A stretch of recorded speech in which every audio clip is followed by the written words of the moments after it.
Hello and welcome to The Rundown, a weekly podcast from PoliticsHome.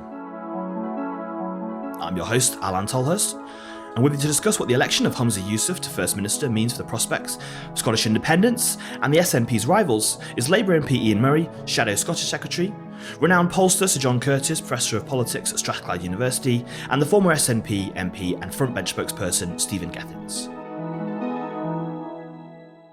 So I'm going to start with you, Stephen, before we move on to kind of what this means for other parties. What does this really mean for the SNP, the importance of Humza Yousaf's win for him and also for the party more generally? Well, I mean, first of all, and to be fair, Anna Sarwar, the Labour leader, was very generous around this week. I think it's a significant moment for Scotland to have its first Muslim leader. I think the first Muslim leader in a Western democratic nation. So I think that's one moment. It also brings to an end a really unusual period for the SNP, which is its first really significant leadership election. And I know we've got John Curtice here, so I'm mindful not to talk about polling, but we just went through an election whereby it was impossible to poll because this was an election with SNP members. Nobody knew how they were going to vote. So it told us quite a lot about the SNP and the changes it's gone through since that surge in membership since 2014.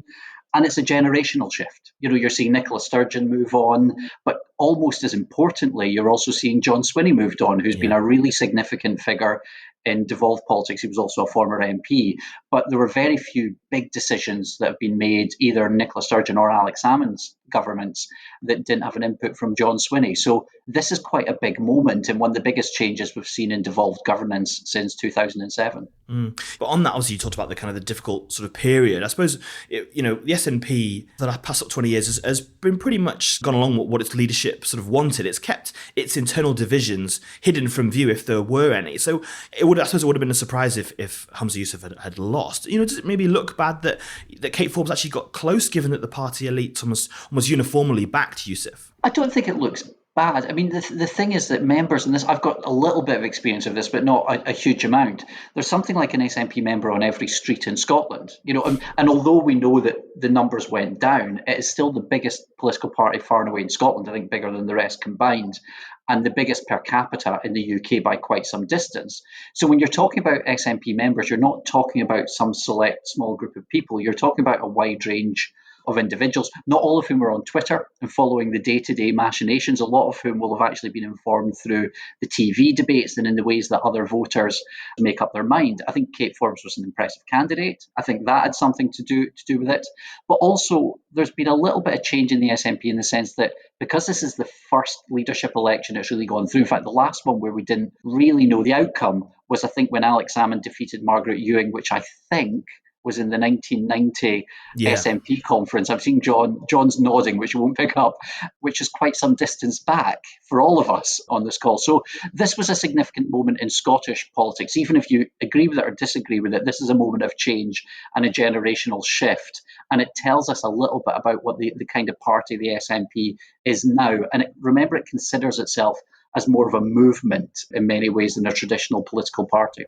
Yeah, we'll come on to that kind of the issue of nationalism and how it's bound up in, I guess, sort of the party politics. But John, just sort of polling-wise, just talk us through sort of how popular or unpopular Yousaf is, and not just amongst the SNP, but amongst the sort of wider Scottish population, and what you think this means essentially for SNP's prospects at next year's Westminster election and potentially in Scottish elections in the future as well. I mean, Stephen is right that we had very little polling of the SNP members, but actually we discovered that SNP members in their evaluations of the two candidates were remarkably similar to the views of SNP voters. The polling of SNP voters had suggested that the two were very close, with when people were being asked to evaluate the two candidates individually, as opposed to saying whom they would most prefer as First Minister, with Mr. Yousaf narrowly ahead. But I think one has to say, and I think Stephen somewhat skirted over this, it is remarkable that we have a situation where the vast bulk of elected SNP politicians, both at Westminster and at Edinburgh, come out in favour of one candidate, and that candidate only wins narrowly. Now, we can debate why that happened. I don't necessarily take the view that people were voting for Kate Forbes because they were wanting to endorse her views on gay marriage. I suspect many people were either indifferent to that or were voting despite it. But given that the judgment of their parliamentary colleagues was supposedly that Mr. Yousaf was quite clearly the better of the two candidates, SNP members, many of them frankly disagreed with what their parliamentary colleagues were saying. And it may be no more that indeed Miss Forbes is regarded as the more effective campaigner, question mark, or perhaps is regarded as the more competent politician, question mark, rather than necessarily reflecting socially conservative views amongst the SNP membership. But it is remarkable that even if it's those criteria, that the judgment of parliamentarians and the cues that were offered by parliamentarians were not picked up by a significant section of the SNP membership. And that, it does raise questions about where the SNP goes from here, because we've now ended up with a Scottish government that, in terms of its ministerial lineup, that basically is led by somebody who has the backing of only half of the party membership. Now, we come to the wider public, then Mr. Yousaf's problems become even more manifest. It's a very, very different situation from the one that Nicola Sturgeon inherited. Now, of course, Nicola Sturgeon, first of all, inherited the great advantage that in the wake of the 2014 referendum, pretty much everybody who voted yes were wanting to reaffirm their commitment by independence by swinging in favour of the SNP, and that cost the Labour Party dear. And in the wake of that, Nicola Sturgeon's own evaluations in the November of that year are plus 20% more people satisfied than dissatisfied with her amongst the wider public. You look at the equivalent figures now for Humza Yousaf, well, here we go, minus 19, minus 12, minus 18. He is not a popular politician amongst the wider Scottish public. Now, I don't necessarily ascribe to the view that that's necessarily disastrous for the SNP, but what is true is that leaders are the vehicle through which, the medium through which primarily voters learn about a party and form their impressions of a party. And the risk at the moment that Mr. Yousaf faces is that unless he can begin to turn those figures around, he's going to struggle to convince people, because people are going to say, hang on, I'm not quite sure about this guy. I'm not quite sure he's up to the job. I'm not sure he's somebody I trust. That's what potentially lies behind these numbers. And unless those perceptions are changed, then Mr. Yousaf will struggle to get a hearing. Now, to come directly to the main point of your question, where are we at the moment? Well, so far as polling for Westminster is concerned, and we take the polls that were conducted during the course of the leadership election, the SNP are at 40%, the Labour Party are at 30%, and the Conservatives are down at 18%. Now, if you take those numbers and compare them with the 2019 election, well, Labour's up, it's up by 11 points. The SNP are down about 5. Talk of a collapse in SNP support at the moment, at least, is certainly premature. It slid to a level that we last saw not that long, actually, before the 2019 general election, in which they eventually got 45%. But what is true is at that level, then you are looking probably, the Labour Party might well be able to pick up 10 seats off the SNP. Now, the SNP might then pick up something a little bit off the Conservatives, but the Labour Party would begin to pick up non-trivial numbers of seats north of the border, and certainly their highest representation since the disaster of 2015. Now, what also you have to appreciate, if that lead narrows a little bit further, then the prospects for Labour improve quite dramatically. But equally, conversely, if the lead just widens a little, if the SNP support just edges back up a bit, the prospects for Labour also begin to fall away in terms of number of seats quite rapidly. So the truth is we're at a tipping point. The SNP certainly are facing a more significant challenge from Labour than at any point since 2015. Not simply a commentary on the SNP. Much of the rise of the Labour Party in Scotland is frankly to do with one, Partygate, and two, the fallout from the Liz Truss administration, in much the same way that it was being south of the border. And if you actually look at the split of Labour support and the increase in Labour support, according to how people voted in 2014, Labour do have some success in getting the support of yes voters, but it's 15%. It's got 42% support amongst those people who voted no in 2014. And the increase in Labour support over the course of the last 18 months in Scotland has occurred much more markedly amongst unionist no supporters than it has done amongst nationalist yes supporters. So that just indicates the Labour Party is still not finding that easy to win significant numbers of votes directly from the SNP. Yeah, definitely. Well, Ian, obviously, Keir Starmer has visited Scotland 3 times in the last few weeks. Clearly, Labour feel that the moving away from Sturgeon and with Humza Yousaf coming in gives you a potentially chance to pick up perhaps 10 or maybe even 20 seats. You know, Anna Sarwar, your leader in Scotland, suggested that Sturgeon standing down makes it in some ways easier for us. How do you kind of see it? And do you see this as a big opportunity? You've been a bit lonely up there as the only Labour MP in Scotland for the last couple of years. Do you think you're going to get some colleagues at the next election? I think to put all this in context, and I think what John said is absolutely right, but the very fact that we're even on the 30th of March 2023 talking about potentially winning 20 seats is a remarkable turnaround. And don't forget, before Anas Sarwar became leader of the Scottish Labour Party, we were polling in the low teens in terms of percentage points. So the very fact we're at 31% of the vote is quite extraordinary. And John's absolutely right. For every percentage point that we put on now and we take from the SNP and get them into the 30s, the number of seats rises quite considerably, and that makes a huge difference across the UK, because if we can get to the magic number of 20 seats, the gap that is required between Labour and the Conservatives across the UK goes from 15 points to 9, and that's a game changer mathematically to put Keir Starmer into number 10, but it's also a game changer politically, because there's no doubt the Conservative culture wars at the next election, which is pretty much all they have left politically, would have been to have Keir Starmer in the pocket of Nicola Sturgeon the way they ran the same election before. That is now not going to happen because nobody knows who Humza Yousaf is. He's not got the same national profile. You think Starmer in Yousaf's pocket is not going to have the same impact as Miliband in Sturgeon's pocket did? I think they'll do it, yeah. They'll just not do it because it just won't have the resonance and nobody will know what it is. So mathematically, we're in a much more positive position. And politically, we're in a much more positive position because of that as well. But John's also right. People don't come to the Labour Party, the Scottish Labour Party, automatically because of the troubles the SNP are currently in. We have to fight for every vote. It is an opportunity that we have to grasp. And everyone realises that. And the by-election in Rotherglen and Hamilton West, if it comes to pass, will be a real test of that. But, you know, Stephen Gethins and his colleagues are putting on a rather brave face of what's happened over the last 6 weeks. And this isn't just about Nicola Sturgeon standing down, and very much to everyone's surprise, this all really started with Ian Blackford being taken out at Westminster as the Westminster Group leader.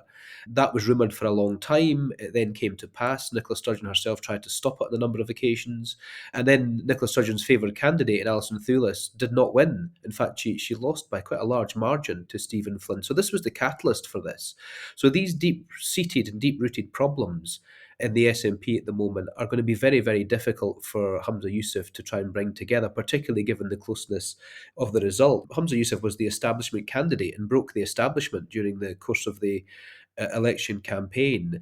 And I think there's a real split now in terms of trying to keep the coalition of the SNP together. Stephen's right, it's a huge coalition, and credit to the SNP for not only having built it, but have kept it together for so long.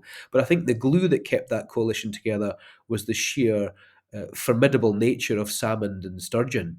And now that those formidable politicians have gone, that coalition could crack pretty quickly. And I think you can start seeing that already with the cabinet that's been put together yesterday from Humza Yousaf and otherwise. And there's just a basic political point, and John mentions this in some of the popularity numbers that he read out in terms of Humza Yousaf's general popularity in the Scottish public. He has failed at every job he's had. And I did challenge Kirsten Oswald, who was the deputy leader of the SNP, on this yesterday to just say, give us one of Humza Yousaf's achievements in all the departments that he's run, of which there was none forthcoming easily. And the public know that. And I think that's really the big issue here. And the leadership election has shown us one thing. I think the Kate Forbes attack on Humza Yousaf at the start of the TV debates will be something that will haunt this administration now until it leaves. And that's something that we have to not only exploit, but we have to offer the positive alternative. And that's what Anas Sarwar and Keir Starmer are determined to do. Yeah, Stephen, I just want to bring you back in on this before we move on to the potential by-election. I suppose we talked about how long ago it was that we saw an SNP leadership election like this. For the first time in a long time, it's sort of SNP on SNP. As I said, a lot of those internal schisms have been kept behind the scenes. They kind of burst out into the public. There's obviously issues with the stuff around the communications director, Murray Foote, resigning over this sort of alleged cover-up over the party's membership. It does feel as though the kind of nature of the party is starting to sort of crumble a little bit. Do you think that, you haven't been in power for so long in Scotland, having most of the seats since 2015, do you think that whoever was going to take over would have a difficult situation given the power Sturgeon had as leader? Well, look, I mean, this is the first time the SNP has been through a significant leadership election. So the honest answer really is that nobody quite knows yet, because Nicola left with very significant approval ratings, yes, amongst SNP voters, but also more widely as well, probably the approval ratings that Keir Starmer would love to have. But Ian, I'm not an SNP parliamentarian anymore, but I'm sure Ian won't mind me saying that Ian's got a lot more experience of bitter leadership election campaigns than anybody in the SNP And does. that's why actually the SNP should have just read the Scottish Labour Party's Wikipedia page, and but they did all the same mistakes. They could have sorted this out just by asking us rather than making all the mistakes that they made. Well, maybe we'll consider being more collegiate in the future like that. It's a good offer to have. But just on a couple of points there, I think first of all, on the point on Humza, I mean, I can remember a few years ago when Nicola first became leader, and there was a lot of talk: could Nicola possibly fill the shoes of Alex Salmond? Was that too big a job? And she did, and she went further than that as well. Now, Humza, any new leader coming in, any new leader of any party, will have to spend the next few weeks and months introducing themselves, because with the best will in the world, not everybody follows this as closely as maybe the four of us sitting here do. No, of course not. Surely not. And I know, and I know, maybe not this particular podcast today. I'm sure it'll be widely listened to, but there'll have to be a period of introducing yourself to the wider public, and a period of people figuring out who you are, what you stand for. I mean, in fairness, now I don't make this a point of criticism, but it's something that even Keir Starmer's having to do at the moment, even though he's been leader for longer, and people have to get used to who he is as they decide who to vote for at the next general election. That's something that leaders have to do. On the point on the SNP, now, whereas I think Salmond and Sturgeon were formidable campaigners and individuals, people are, and I'm mindful that John Curtice is on this call, so you'll know better than I do, people are overwhelmingly voting along the lines of how they feel about the Constitution. And that is where, the SNP, although Nicola was popular, formidable campaigner, I can remember chapping doors, and Ian's probably had the same experience as a constituency MP, that people would say, I think you've done a good job, but I disagree with you on this issue, so I can't vote for you. Or they might have thought, I don't think you're doing a great job, but I agree with you on this issue, so I'm going to vote for you.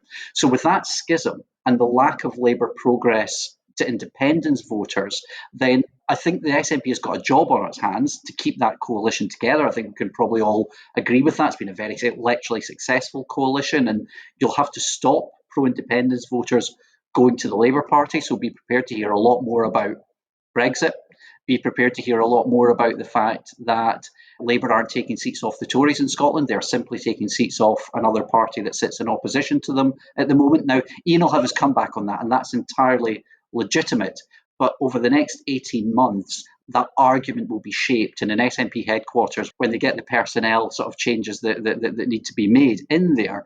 That's the kind of messaging that they'll start to shape. But I suspect you'll hear a lot about a relationship with the EU from the SNP, because they'll be looking at areas that make the Labour Party feel uncomfortable. Yeah, Ian, I'll come back to you in a second. I just wanted to just come to you, John, on that issue of kind of the breaking on national. It's quite hard, isn't it, for other parties to peel away nationalist voters away from the SNP. And in a sense, if independence continues to poll well, and I know obviously it's not as been high as it has been, but it's still fairly high, then the SNP will continue to benefit from that, do you think, in any future election? Yeah, I mean, Stephen is absolutely right. I mean, in a sense, what we're now looking forward to in the next few weeks and months is, as it were, the relative power of what we might call the underlying structure of Scottish politics, which is one where effectively you now need to think of Scotland as being much closer to Northern Ireland than it is to England, i.e. that the constitutional question has come to dominate. If you look at what happened in the Holyrood election of 2 years ago, we had between 85 and 90% of those people who are currently in favour of yes voting for the SNP, and less than 10% of those who are opposed to independence voting for the SNP. This is relatively new. When the SNP won its overall majority back in 2011, about 40% of people who were opposed to independence at that stage were voting for the SNP. So we're now in a much more polarised situation in Scotland. So the question is, to what extent will the commitment to independence still keep yes voters loyal to the SNP against the backdrop of perhaps somebody who they regard less favourably as a leader, and somebody who perhaps is more vulnerable on the issue of competence than Nicola Sturgeon was? I mean, for all the attempts of the opposition to try to get voters to focus on the record of the Scottish government rather than the constitutional question, hitherto at least, they've not managed to get a great deal of purchase on that. And in a sense, the truth is we don't know how this is going to play out. But the structure there, if voters still continue to decide it's the constitutional question that matters, then it will be much more difficult for Labour to make further progress. As I said earlier, most of Labour's progress has been made amongst no supporters rather than yes supporters. So this is the crucial structure. And Brexit is crucial to this because, again, there's been a fundamental change in Scotland since 2014. Back in 2014, when Ian and Stephen and everybody else were arguing about whether or not an independent Scotland could be a continuing member of the European Union, they were completely wasting their time. There was no relationship between people's attitudes towards the European Union and whether they voted yes or no. Now, those people who are in favour of being inside the European Union are 3 times more likely than those who are opposed to say they're in favour of independence. And if you look at the structure of Labour's vote in Scotland, whereas south of the border, Labour Party gets about 55% of the vote of Remain voters and only about a third of the vote of Leave voters, in Scotland, the gap between those two groups is much narrower. In other words, Labour in Scotland are finding it much more difficult to get the support of Remain voters, many of whom are in favour of independence, than they are south of the border. Ian, do you want to come in on that?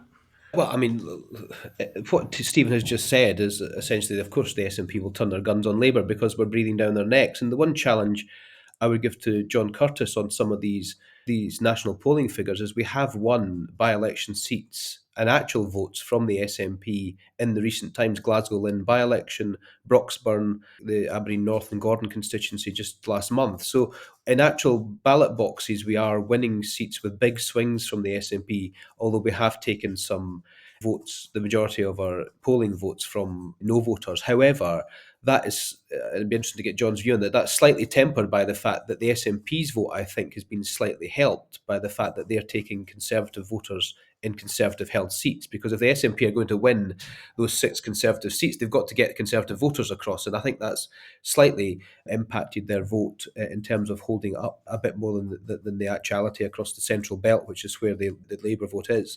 But in terms of the other big issues around this, people will go to the polls, I think, for 3 reasons come the next general election. The top one, particularly for soft SNP and soft yes voters, is do they want to get rid of this Conservative government? And the overwhelming evidence is yes. And in fact, we've seen that in many of the vox pops that all the major broadcasters have been doing over the last few days in terms of the new First Minister, that they want rid of this Conservative government. The second thing is that independence is now much further away, and Humza Yousaf himself has said it's further away, maybe 5 to 10 years. So maybe the voters will still go into the despite the fact booth. that he tried to get a Section 30 through straight away as soon as he took over. And I think that was probably a tactical error in that sense, because he's essentially just scored a line through the only mechanism to get another independence referendum. So in that sense, I've always been of the view that people still go into the polling booths in Scotland to a greater or lesser extent based on their views on the Constitution. That is still probably true in polling, but whether that's true by the next general election, who knows? The third thing is offering the public what they are saying as their priorities. And their top priorities at the moment in terms of health, education, jobs, the economy, the environment, are all things that Humza Yousaf has actually got a pretty poor track record on at this moment in time. So the framing of the next general election will be crucially important. As what John said in the very start in his first contribution, Scottish seats could get Labour across the line, and that would be very, very important in terms of what that means at the next general election. Brexit will be a debate, of course, at the next general election, and the SNP will make it a debate in Scotland. However, that opens up a big difficulty for the SNP as well, because they will have to explain to the Scottish people the route back to the European Union for an independent Scotland, and that discussion is not easy. And it's certainly not easy when the proposition that Nicola Sturgeon presented before she left office was completely contradictory to the treaty arrangements that would require you to be a succession country. So if it opens up that debate, we then get back into talking about the Constitution, and that's something I think the SNP, if I was advising them, would be going to the next general election not talking about the Constitution. Yeah. I think we'd be forced down that route. Well, I mean, ahead of all of that, Labour have got an early test of whether they can actually win back these seats. Margaret Ferrier, the MP for Rutherglen and Hamilton West, just this morning after we were recording this, and she was recommended that she be suspended from the House of Commons for 30 days, which could trigger a recall and then a potential by-election. The SNP won that seat in 2015, lost it in 2017, and Ferrier won it back in 2019 before she had the whip suspended. It's right in that central belt you just talked about, Ian. How important do you think it is, if there is a by-election, how important it is for the Labour to win that seat? Oh, well, I mean, it's a game changer. It's the only electoral test between now and the general election in Scotland. Let's clarify all this. The chances of winning a recall petition are difficult. I believe the process would mean that Margaret Ferrier still has the opportunity to appeal the sentence, although I'm not Yeah. quite sure she'll get the sentence down enough to get it below the 10-day threshold that would prevent a recall petition. Yeah, and a recall petition takes 6 weeks, then a by-election takes 6 weeks. So we're talking the summer if there is We're talking the summer. So this isn't happening tomorrow, although it could be the case that Margaret Ferrier may decide to stand down and call a by-election, which as Owen Paterson did when he was recommended to be suspended for 30 days. Yeah, and others have done on the basis that the sanction is so large that it is just the right thing to do. But that's not a decision that any of us can make. But yes, I know, and this will be a test of us talking about the issues nationally, about looking forward to the general election, about ANAS's relative popularity against the other party leaders, about the issues that are on the table. And the good thing about UK parliamentary by-elections is it's very, very difficult to talk about the constitution in that. And Stephen's party might find that quite difficult, particularly in this cost of living crisis when people are really struggling on the ground and really struggling with paying their bills. And those will be the big issues that will come up at the by-election. But I think it's a huge electoral test for all parties, actually. Yeah. And everyone will be relishing it as well as dreading it in equal measure, I would have thought. Well, one person who probably will relish it is John Curtice. I mean, the recent polling, there was an MRP poll by Savanta in December that suggested that actually the SNP might hold that seat, but that obviously was, to caveat that was before the incumbent MP was essentially booted out for breaking the rules around COVID. How do you kind of see the polling around that? Do you think Labour should be taking it or have to be taking that, do you think, on current polling? I think if the Labour Party are going to begin to convince us that they could possibly win the 20 seats that they're being talking about, they have to win this by-election. It's a 10-point percentage majority for the SNP over Labour. So even if the SNP were to hold their share of the vote in the constituency, but Labour were to register the 11-point increase in support that they currently are in the opinion polls as compared with 2019, Labour would still pick the seat up. So, given the current standing in the national polls, leaving aside the MRP variations, Labour will enter this by-election, at the moment at least, as favourites. Now, we have to say, I hate to remind Ian of this, there are beginning to be signs in the GB-wide polling that Labour's numbers are beginning to come down a little. The Labour lead over the Conservatives in the GB-wide polling is not quite what it was. It's now below the 20-point mark. We will wait to see what the more recent polling in Scotland says about this. So, that might make it a wee bit more difficult for Labour in Rutherglen. But Labour, if Labour are going to convince anybody that they're going to potentially at least begin to have some serious representation in Scotland, then this is a by-election they should win. Yes, Stephen, just on that, obviously you talked about Humza Yousaf giving himself an opportunity to sell himself to the wider country and sell himself to the UK. He's not got a lot of time before there is a potential by-election. What do you think he's got to do to, I guess, step out of Nicola Sturgeon's shadow? And, obviously we saw his cabinet, quite a lot of loyalists in there, not a lot of people who supported Ash Regan or Kate Forbes in there. What do you think he's got to do? How important, again, on the opposite side, is it for the SNP to hold on to that seat, to suggest that they're not on kind of a downward slope with him taking over? Well, firstly on the seat and then the more general point. On the seat, this is number 3 or 4 on Labour's target list, so it looks like a must-win for them. And that means galvanising, as John's mentioned, the Tory vote, that unionist vote. Ian mentioned earlier on, I'm not in politics anymore, Ian is, so maybe things have changed, but I've never met that many SNP Tory switchers. I don't know who Labour is speaking to. I don't know if they're just saying to him, I'm no voting for you, pal. But I've not met that many. I've not met that many SNP Tory switchers.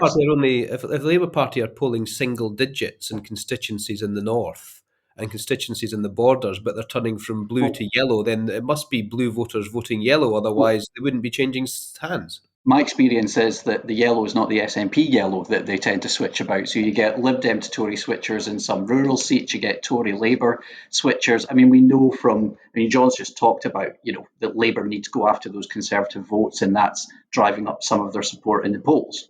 So on the more general point, and I'm sure people aren't being that rude to Ian when he's speaking to them, but on the no, they wouldn't be. I'm sure they're very polite in Edinburgh South. They're very polite around Morningside.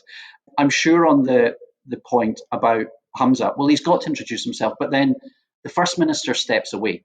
And politics is pretty brutal, although I think Nicola will welcome this, and that people move on, life moves on. We know that, that we know, and as Malcolm Rifkin says, the day after you're not a minister, you sit in the back of the car and it doesn't move. So life moves on. And Humza will have that space because it is not a space that will be occupied in public life by Nicola Sturgeon or Alex Salmond. So you have an opportunity.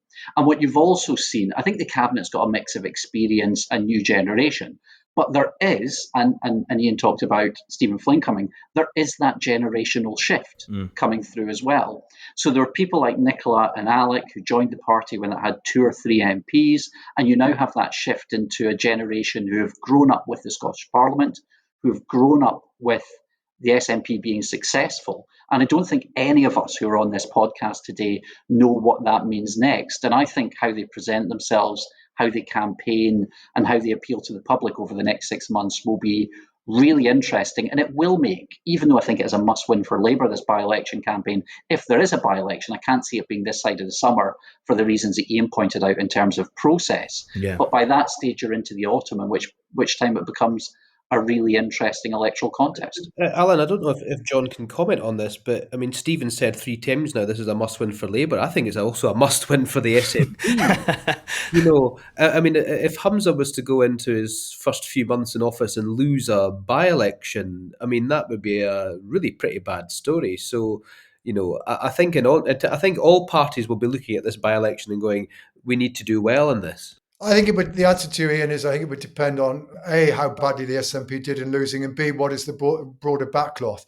What I think is true is that given the narrowness of his victory in the leadership election, that some of those parliamentarians who've backed him will be looking for evidence that he is managing to consolidate and to some degree reverse the slippage in SNP support that has occurred in recent weeks. And if there aren't signs of that by the autumn, then there might begin to be a degree of nervousness in the party about whether or not they have made the right choice. So you should probably finish talking about independence and all this. There's been suggestion that Yousaf's victory and actually the broader shift in the SNP means that independence is further away. Independence is dead, some people are calling it. I just wondered how you saw that final question of independence. Well, I mean, the country is still divided down the middle on the subject. I mean, support has eased a bit, but it's eased back down from 49% to 47%. There isn't been any clear sign, for example, that the prospect of a Labour government, majority Labour government, means that the enthusiasm for independence has declined. There was no immediate decline in support for independence when Labour at first began to enjoy 20-point leads in the polls back in the autumn of last year. It's very difficult to believe that this issue is somehow going to disappear. It remains a fundamental fault line. We are now much more polarised on the subject than we were. And to that extent, at least, look, I think, sure, the parties will be a debate about the agenda, but expect the SNP to continue talking about independence. And the truth is, one of the ironies of Scottish politics is that actually, in my experience, it is unionist politicians who want to talk even more about independence than do the members of the SNP. They are constantly wanting to say to people, you don't want independence, you don't want a referendum, and peculiarly or not, when the opinion polls come back, they tend to give the lie to that argument. But that doesn't stop unionist politicians continually wanting to try to pursue that argument. Right. Well, that's brilliant. We'll finish it there then, I suppose. That's all we've got time for this week, but you can read all the latest on the big stories in Westminster at PoliticsHome.com and keep right up to date by subscribing to our 7-day week newsletters by clicking on the link in the top right-hand corner of the website. Thanks to my guests Ian Murray, Sir John Curtice and Stephen Gethins. Thanks to you all again for listening. Please subscribe wherever you podcasts and leave us a review. If you want to get in touch, then reach out to us on Twitter at PoliticsHome or email us via news@PoliticsHome.com. But for now, I've been Alain Tolhurst, and this has been The Rundown.